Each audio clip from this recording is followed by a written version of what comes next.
welcome everyone to this week's Menlo Midweek podcast. I'm so excited. We have Mark Swarner here from the campus of Menlo Park. That is right. And we have Jennifer Blatnik from Mountain View. What? And we're, I love how sometimes every season or so we get to hear from our campus pastors talking directly to our communities, and us being a multi-site church, I think it's just such a great way to encourage some of the things that are happening in each community specifically. And so I've been chatting with Phil before we've jumped into his message of just some things around Christmas. And so as we are, when this releases, we're 2 days away from Christmas. How are you all feeling about Christmas coming in 2 days? Have you had time to think about it? How you doing on gift shopping? What's going on, Mark Swarner? Wow. Yeah. Well, even though it comes every year on December 25th, it still feels like it comes as a surprise. Like, oh my goodness. It sneaks up for sure. It's on December 25th. What are we going to do? Feeling pretty good. I feel like, on the church side, like the team has been planning and mapping stuff out for a while now, and it feels pretty good. Going into the Christmas services as a family, we're just excited to have all our kids in the house at the same time, and pretty good. I've just been doing a few more stocking stuffers and a few other things to pick up, but I'm feeling better than a lot of years. So that's good. Wow. Okay. Are you feeling the same way? I may be on the opposite side of that spectrum. Okay. So I think, after this, I'm going to ask Mark Swarner to go shopping with me. Shopper. Great idea. For a fee. Yeah. Yeah. Awesome. And will you have your kids back at home? I will. That would be great. It's so nice. Like, both are off at college now. And so, to have them both home at the same time and have the four of us together will be just really nice, I think. Oh, that'd be sweet. Yeah. I remember going home, when I was off at college, and then just reunited with my family, my brother, seeing my extended family. That was always so fun. Yeah. And it was just a bright spot. And a lot of times, I was pretty lonely at college, especially the first couple of years. And so coming back was always like, all right, I can do it. I'll get a pep talk from my parents to go back. It'll all be okay. Awesome. I assume little Micah's staying with you guys for the holidays. He is, yeah. He's not off at college yet. Okay, good. A few more years. Oh, so it was. You're trying to make him cry. I know, right? It was a couple days ago. He's been kind of like pulling himself up and walking around on things, right? So kind of furniture surfing around. And he got distracted by something. So he took his hands off of what he was holding on to. And he kind of was standing up, and Missy and I were just like, is he about to walk? And he took like one step and then kind of fell over, and we're like, oh, we're in for it. So close. I remember there was a stage when our kids, they get to that toddler stage, and then around Christmas, suddenly you can't have any ornaments on the lower 3 feet of the tree. Oh, yeah. Yeah. So it's like you have the top half of a tree looks great, and then it's nothing because they're going to grab it. We kind of did the same thing. We used our little baby gate. Oh, and make sure, because cordon off the tree. Yeah, he would just every morning when we'd wake him up when he first brought in the tree, he would just lose his mind. He'd want to see where Missy was, because usually I'd go in and get him, and then he'd see where Mom was, and then he'd get fidgety, and we'd have to show him that the Christmas tree is still there, and he would just point at it and go, grunt or mumble at it. It's like, yeah, dude, it's still there. I love it. I know. So cute. It is so cute. I love that kid. Yeah, he's great. Well, let's dive in. So for those that are either newer to Menlo or newer to this whole campus teaching thing, this is about once a quarter or so, our campus pastors will all teach on the same subject.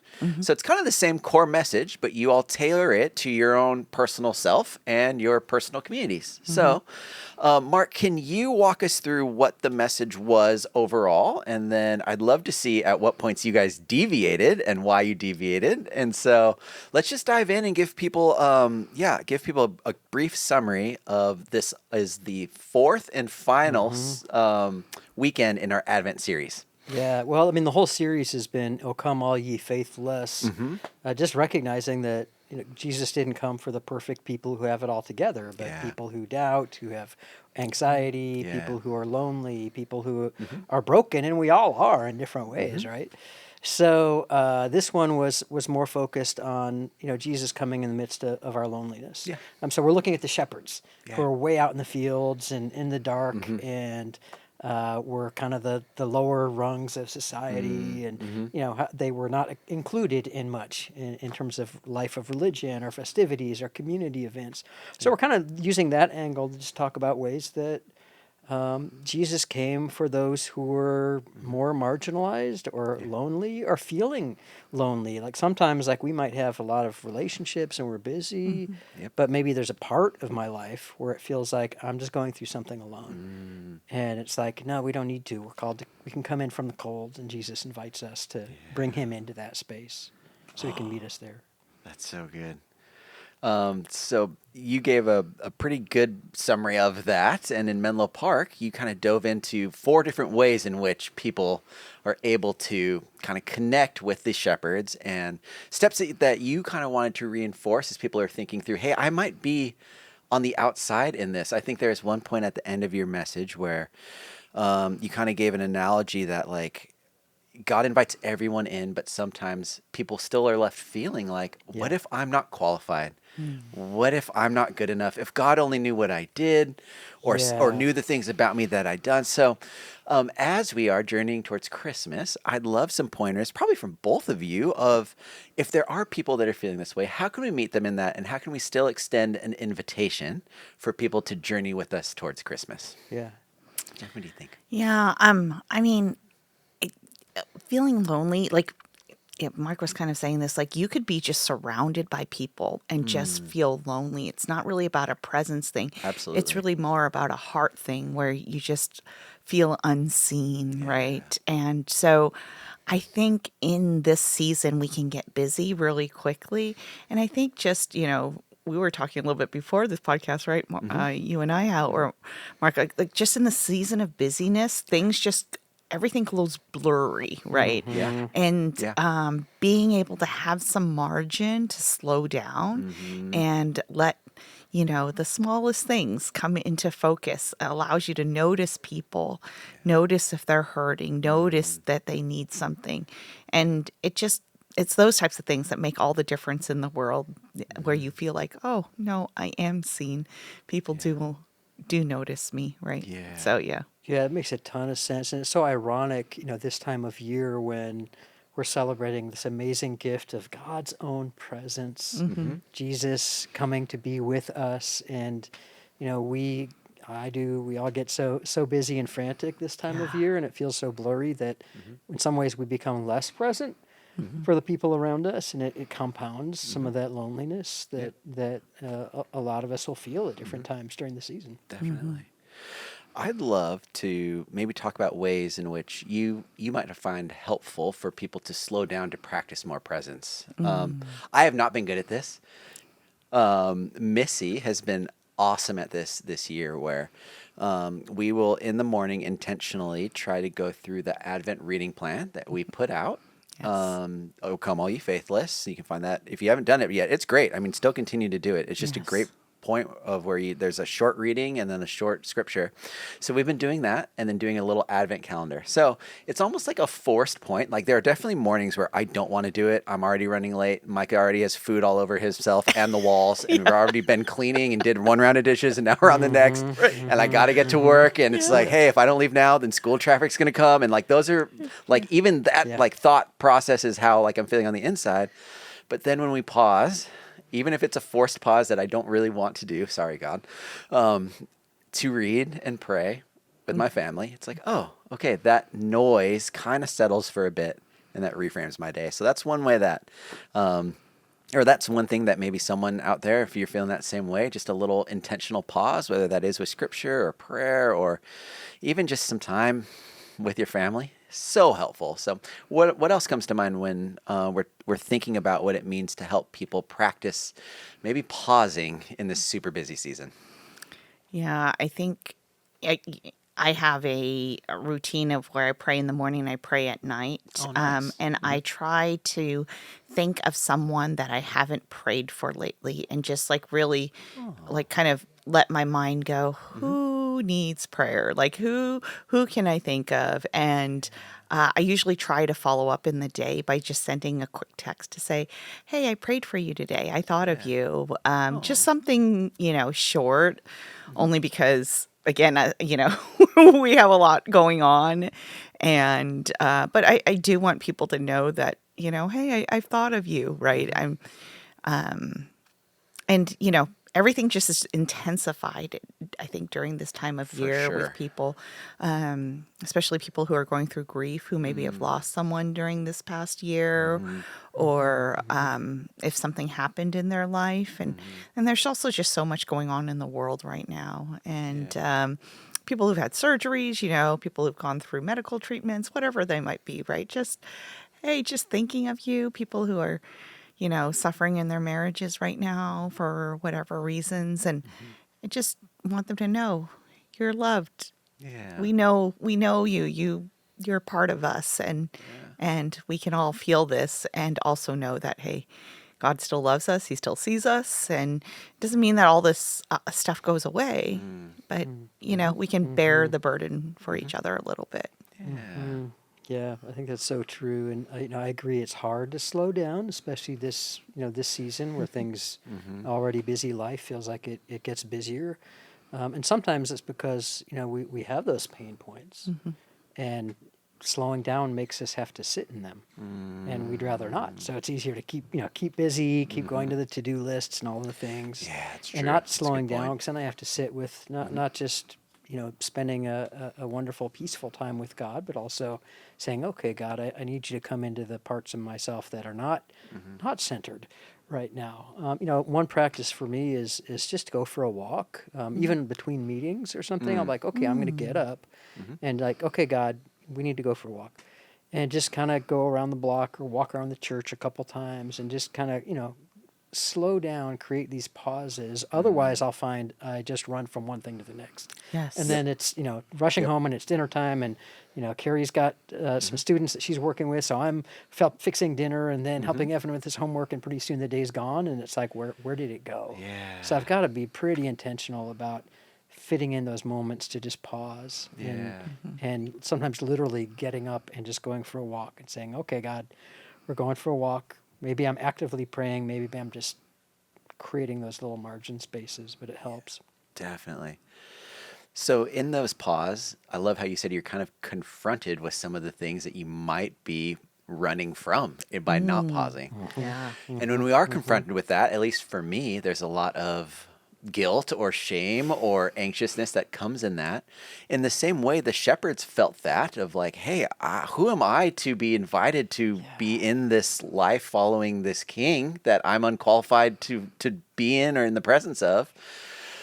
I'm just curious as when those feelings start to come up, what do we do with them? How can we reframe to see us as God sees us, which is already qualified to be loved because he said that we are loved and he chose to be with us because of Christmas. And so, what are some ways in which we can remind ourselves that, or maybe people in our lives that are struggling to see their own value? Yeah, that's a great question. And I talked about it in the sermon in Menlo Park. There's that line that we all preached from, where the on earth peace to those with whom he is well pleased. Right. Yeah. And Yeah. the That's what I was question thinking of. comes up is like, well, wait a minute. How do I know if I'm one of the people that he's well pleased with? What that kind of feels like it's a qualifier all of a sudden. Like, Yeah. okay, peace on earth to the people who are good enough or have it all together. And the reality is God's demonstrated his favor towards us already. I mean, he's that baby in a manger was a sign to these shepherds of like, God's not going to be well pleased with us. We're the lowlifes out there. And it's like, no, you come in and this is a sign to you. Like this child, God coming to be with you is a sign that God has already shown favor, that we love because he first loved us while we were yet sinners. Christ died for us. And God's already kind of trying to shake us and say, I'm already showing you my favor. And so you can trust that my peace is for you. And it's just so easy to fall back into feeling like we need to earn that from God Oh, absolutely. instead Yeah. of like, okay, God wants to come into my brokenness or my anxiety and meet me there, and not with shame, but just, it's hard. Yeah. I mean, I think like Mark, I also like kind of delved into, the passage that, we gave the message from. And, I think about Joseph and Mary in the story. And I know like from our perspective today, we're like, oh, these were the parents, if you will, of Jesus, right? And so they're like, oh, so honored and so great. But if you really look at it from another perspective, right? Like, all these shepherds are coming up and wise men, and they're congratulating Joseph, and he knows that, well, this isn't my son. Like, like, can you imagine, like, Yeah. maybe the shame or the guilt that he Yeah. might have been feeling Right. of, Yeah. well, thank you, not my baby, like, Right. and then I think for Mary, right, being just a teenager who just gave birth in not in her hometown. She's at her in-laws, Yeah. and And last thing you want are a bunch of strangers coming into the delivery room, right? exactly. Yeah. And and you don't know what's next. It's like you've given birth to this baby, and everyone's like, "Oh, he's the greatest," and you're like, "Is he?" Like, I mean, Yeah. he's my son, and I love him, but is he the greatest? And what's going to happen with my husband now? Like, is he going to still love me now that I have this baby? And so I just feel like, even back to how Jesus came, right? I think even his own parents were like, they probably had feelings of, am I worthy? Is this Yeah. is this for me too? And and the beauty of the story is that it is, he came for all of us. Yeah. And I And think every one of those characters, like in that story, is that way. Because you have the shepherds who were these, bottom of the social ladder kind of people. Mary and Joseph were these poor kids from this little town in backwoods Galilee. You've got the three, wise men who weren't kings. They weren't even Jewish. They were outsiders. They were foreigners. Like, these are the weirdest of all people, like, to kind of bring in. And I think that just kind of says, like, what God's agenda is. Like, this isn't for those who think they have it all together. This is for all people. So, yeah. Yeah, it's very clear that the point of this whole thing was to be, even if the lowest are qualified, everyone is qualified, especially in such like historically, such a society that was hierarchy based of where you were and what you did. Yes. That's where you were in the culture. If we see from the beginning that God invites the lowest in, and like, that's just an amazing encouragement to all of us, Yeah. even today, when all of culture now is pushing for status and pushing for fame and pushing for popularity. And it just is such a humbling thing to say, or to remember, of like the original intent of this whole story. Yeah, yeah. It's like Yeah. the Jesus coming to be with us is not based on our LinkedIn profile or our CV or If your our company's gonna bank get bought next account week, or, yeah, yeah, all of that. exactly, exactly. Yes. Or if you had the best Christmas, or you're going on the best vacation, whatever it Right. might be, right? This is, just a story about how we're all just uniquely made with a unique purpose in life. And that, he came to restore that relationship, with all of us. And that's what's special, right? And that we who believe are all just, united and bound by this one truth. Yeah. And so just by that alone, we are not alone, right? Yeah. Yeah, and that's such a great thing to remember as we're going into the new year of, oftentimes we see this part of the story and we get to the Christmas part. We try to settle in as best we can. And then just as quickly of all the focus goes to this, it's off to the next thing. How am I doing on my my resolutions? That's right. Time to, Yeah. oh, this is the year. I'm going to optimize my schedule and try to fit in more than I can right from the beginning. Yep. And if I get used to that, then I'll be able to do even more later in the year. So Exactly. I got my 6 gym memberships that I signed yeah, up for exactly. January. Yep, It'll this be is the year awesome. I'm going to get fit and diet Yep. and all the things. Yeah. And then just to remember, like, man, as you are, God loves you. Yes. Full stop. Yeah. Yeah. And it is so hard to So incredibly hard. actually let that soak in. Yeah. And God, grows us and shapes us, but like there's no qualifiers to God's initial sense of like, hey, I love you because I do, because I chose to. Yeah. Yeah. Mark, if I'm going to invite a friend or a family member that might have the response of, if God only knew what I did, I feel like I am already unqualified. What have you seen helpful in those situations to, one, extend grace and kind of gently remind this person, whether they follow, in this case, maybe they're not even a believer at all, but how would you encourage that person? Say, you know what, you're still worthy of love, and you can still sit next to me and my family this Christmas. Yeah, yeah. I think that it's such a fascinating question because the reality is, in a real sense, like none of us are worthy. Yeah. Like that's the beauty of it. It's not about whether I've done enough or had perfectly Right. pure thoughts all the time or never. You're know, now was holy angry. enough to work for the church, Mark. You Yes, did exactly. Thank you. Yes. it. Yes. It's like, but for the grace of God, we're all there. We're all a train wreck. So just realizing that, Yeah, that's we good. we can come. There's that old hymn, just as I am without one plea. It's like, hey, we can come. And I just say, well, come. Like, you don't have to take any steps at all, but like, know you're welcome. Come sit with us. Come listen. I'd love to talk afterwards what you thought. I mean, just kind of like, and I'm not pressuring you to do anything, but you are so welcome because, God wants you there. And every Sunday, we're thinking about like, okay, who's out there that feels like, oh boy, I'd get hit by lightning if I, walked into a church. And it's like, no, you won't. God knows you better than you know yourself, and He would love for you to just come and take a step and listen and come and see. Come and see the miracle that we're talking about at Christmas. That's so good.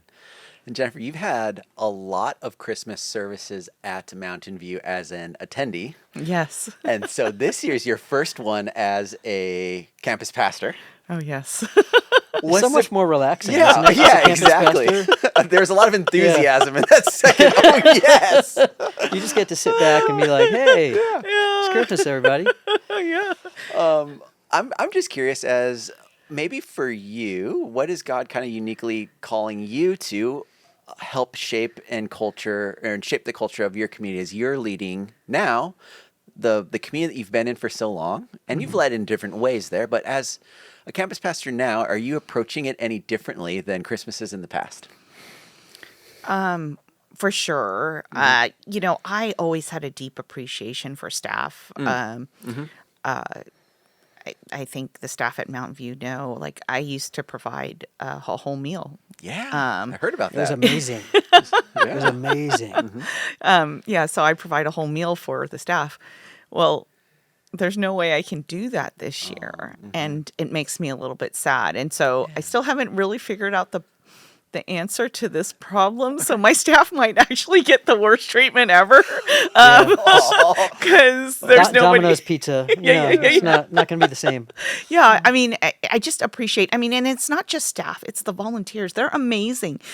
But especially like my worship team, they're there for all three services. They come at noon. They practice. They rehearse. The tech team, they're there the whole time. Behind the scenes. Like, talk about just foundation. And so I've always wanted to like kind of give to those, and so. Now on the flip side, I'm kind of doing that. And I want to provide a amazing Christmas experience for, of course, our congregants, but also for newcomers, for people who are exploring, right?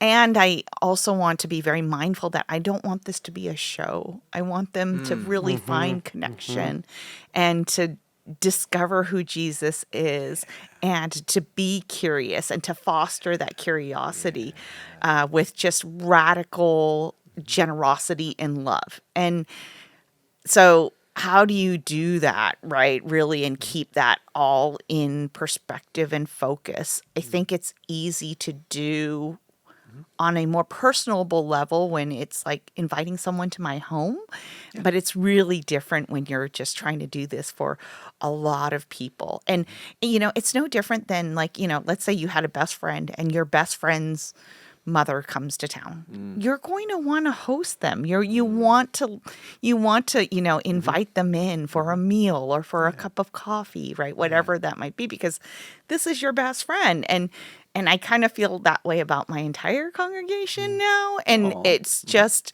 like, there's a lot of people. And how do I do it in an authentic way, right? They're so lucky to have you. I don't know. You have to check with them. I think it's really cool that all of our campuses are aligned in service times this year. It feels like there's unity there where we have Menlo Park doing services on the 23rd at 5 and 7. That's right. And then all of our campuses on the 24th at 2, 3:30, and 5. And it just feels like it's like one big party that's happening at 4 different places, which I Yes. love. Mark, what's going to make Menlo Parks unique, if anything? And Jen, what's going to make Mountain View's Christmas Eve services unique? Boy, that's tough. I mean, we're all doing pretty much the very similar service. But there's just such a vibe there. It's just such it's a beautiful space, and singing at the end and lighting the candles, and that's always you know, fun. we had a question earlier on, like, do we use real candles or not? And it's like, you know what? Yeah, that was very divisive. There's some staff chats that were going around Yeah, and at the on end of the day, it's like, you know, the moment that, like, I remember is like when we're all standing there lighting candles, and it gets brighter, and we're all singing Silent Night and Peace, Peace. And there's just this moment that no matter what else happens, there's something transcendent is happening there that feels so needed in our lives and in the world today. So that's a big part of it. Sometimes I set up these big snow machines, so when people are coming out of the service, there's snow falling, but we're seeing a lot of rain in the forecast. So we'll see. Might be rain instead be of hail. snow. Could be hail, freezing rain. We don't know. There's going to be weather of some kind on Christmas. I'll predict that. That'll be fun. Yeah. Cool. Yes. Jen, what about for you? I just copy a lot of the stuff that Menlo Park does. Menlo Park really sets like such the bar of excellence, to tell you the truth. So debuting for the first year, thanks to Mark's encouragement, actually, is the hot cocoa backpack. Yes. Hey, you guys Those get are backpacks? the best. Oh, that's so Yes, fun. you have Okay. arrived. Yes. When you have the hot chocolate If you don't backpacks. know what Yeah. what Mountain View's in for, I cannot wait for you to get there for those services. That's going to be so fun. If you're watching and you're not sure if you're going to go to one of those services, hot chocolate backpacks. That's all I have to say. It'll be worth it right there. Yep. So we're going to be serving hot chocolate, and so fun. we have a gingerbread man theme going this year. So we're going to have gingerbread man cookies, Really? and some fun great. elements for the kids. And we are a little worried about the rain too. So we'll see course. what we can do. Since most of our socializing space is outside. So we're trying to figure it out. We're like trying to work on plan B and C right now. But so we'll see. So fun. We cannot wait. If you are curious about service times, what to expect, menlo.church/Christmas for all of that. And then the following Sunday on the 28th, it's one of my favorite services of the year because we are all online together, which is so fun. Secret time. We recorded this service about 2 months ago and have been working really hard on putting together something that is really fun for everyone. We've got worship featuring worship leaders and volunteers from each campus. Awesome. We've got a lot of different voices and a lot of different faces who all should be familiar. Even if you're at different campuses, you should see multiple people that you're like, hey, I know them, or I've seen them before. So it's going to be awesome. And so that will be on YouTube on the 28th at menlo.church/Christmas. There's a link there as well.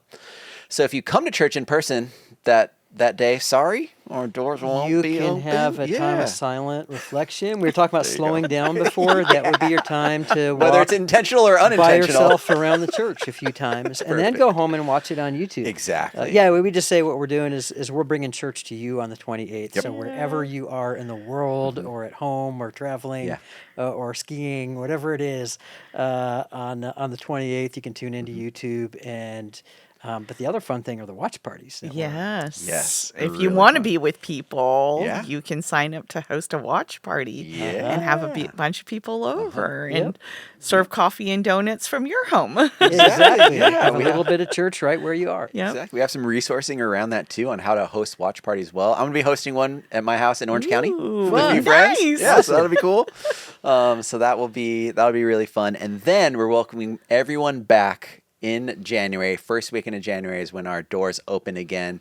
And we're kicking off a super fun series called Perfect, but perfect is misspelled. Yes. I love it. And it's looking at like, hey, we are all going to be pulled towards perfection to start this year. What does it look like to come into the year not striving for perfection, but striving for God and what that looks like? Yeah. And that's just what we were talking about at Christmas too. Like, who am I to be invited, into the presence of God? It's like, it's not about our perfection. Right. Yeah. Yeah, it's about his presence. Yeah. It'll be so Yes. good. Well, That'll thank you preach. both. I am so excited for our Christmas services. I will be praying for you and all of the other campus pastors as well, as you're shepherding so many people so well this Christmas. So thank you. Thank you for blessing our Thank you, communities. Mark. Yes. And we look forward to seeing everyone else at our Christmas Eve services, whether that's in person or online. Seeing you online on the 28th. Not in person, and then seeing you back in person the first Sunday in January. Have a great week, everybody, and we'll see you soon. Bye, guys. Merry Bye. Christmas. Merry Christmas.